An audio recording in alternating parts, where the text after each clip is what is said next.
Today for Mousetrap Monday, I'm out here on location to help a friend deal with a mouse infestation.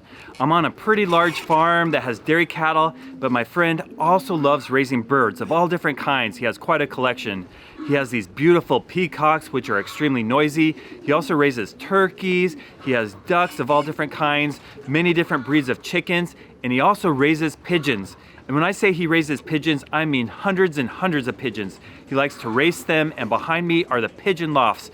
Now, pigeons are notorious for being messy feeders. They spill the grains and seeds that they eat, and that goes down below and attracts mice. So there's quite a few mice here in the pigeon loft, and I'm gonna bring out my best mouse traps to try to catch them. Leave a comment down below and guess how many mice we're gonna catch in this video. And to catch them, I'm gonna use the snap traps with my special box here. I have several of these that have 4 chambers. You set them up down below. They're completely safe for the cats around here, that they won't get caught in the traps, but they will catch the mice. I also have my 2 favorite bucket traps, the Dizzy Dunker and the Flip and Slide. So the first thing I need to do is fill the buckets up with water, just about 4 inches in the bottom of each one.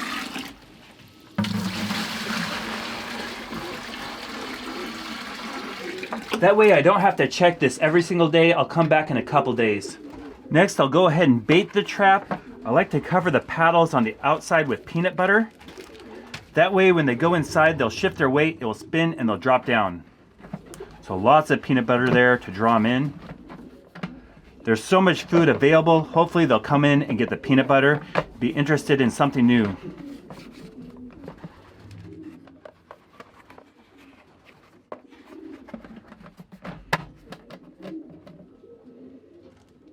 I also like to put some peanut butter to draw them in right at the entrance.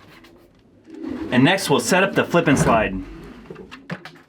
You don't want to put too much bait where it throws the balance point off, just enough that they really smell it and come out to investigate. Once they go past the point of no return, they are caught. Now another really important step is you want to make a trail of peanut butter to draw the mice up there. They'll smell that and investigate. And this trap with the bucket fits perfectly underneath this pigeon cage.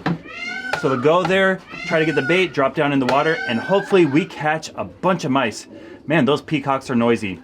What we have here is the perfect spot for the Flip and Slide. There's mouse poop everywhere on the cinder blocks, and underneath these pigeon cages is where the spilled grain goes, and there's mouse poop all over mixed in with the pigeon poop. So the mice are feasting here. Tonight they'll come up, try to get a peanut butter, and drop down in the bucket. And on the ground next to the bucket trap, I'm also going to set up some snap traps in this trap box. There's 4 chambers for 4 traps. We'll pull these out. I like to use the snap traps with the wide yellow pedal.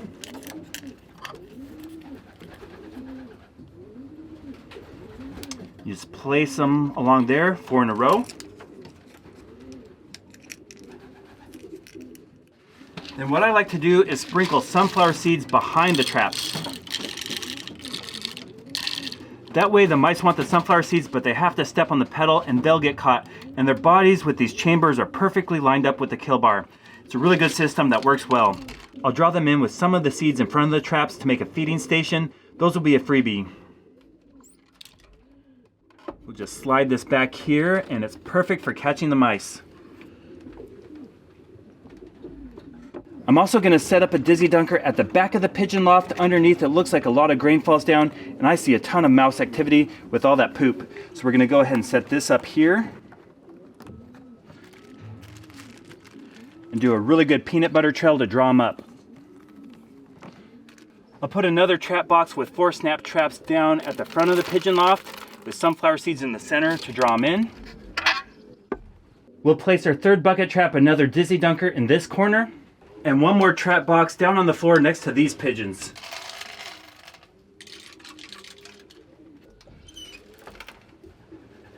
Well, now we have all our traps set up. We have 3 bucket traps, a Flip and Slide, and 2 Dizzy Dunkers. Here's the Flip and Slide. You can see that red bucket down there on the outside. That's a Dizzy Dunker, and also a trap box there. So hopefully we get a bunch of mice. It might be tricky with all the food. They might not go in. We'll just let it sit a few days and check back to see what we got.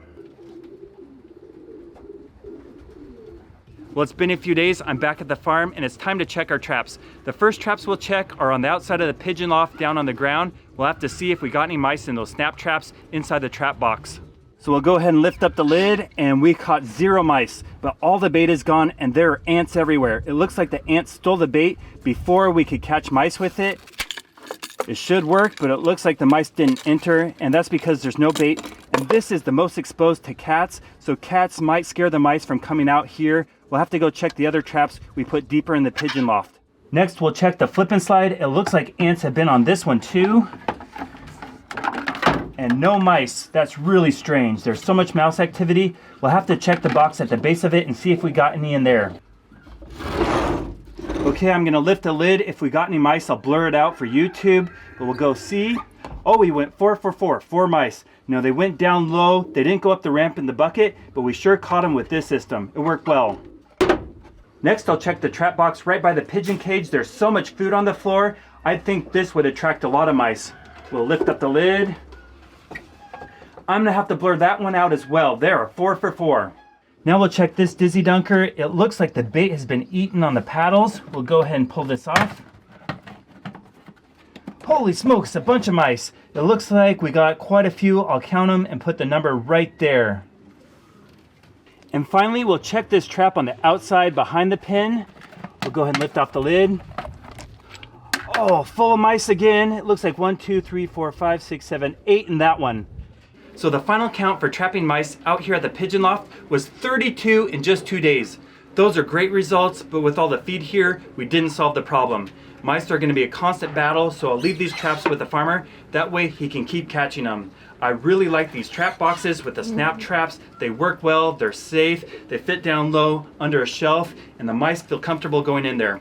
I also like the bucket traps, but I did learn a few lessons. Some of the bucket traps didn't catch any, and others only a few feet away caught a bunch. Location is key, so if you're not catching mice, move the traps around. Also, change up the bait. In the traps we caught more mice, we had more sunflower seeds mixed in with peanut butter. And the ones with just peanut butter, we didn't catch anything. The ants came and ate a lot of the bait away, so that was a huge problem. So if you're not catching mice, try different things, move it around, but these traps work well. If you haven't subscribed, please consider clicking that button. I've posted over 1,000 videos on YouTube, and currently I'm posting new videos every Monday and Friday. So if you want to see the best videos on how to catch mice, rats, squirrels, chipmunks, moles, voles, and gophers, stay tuned.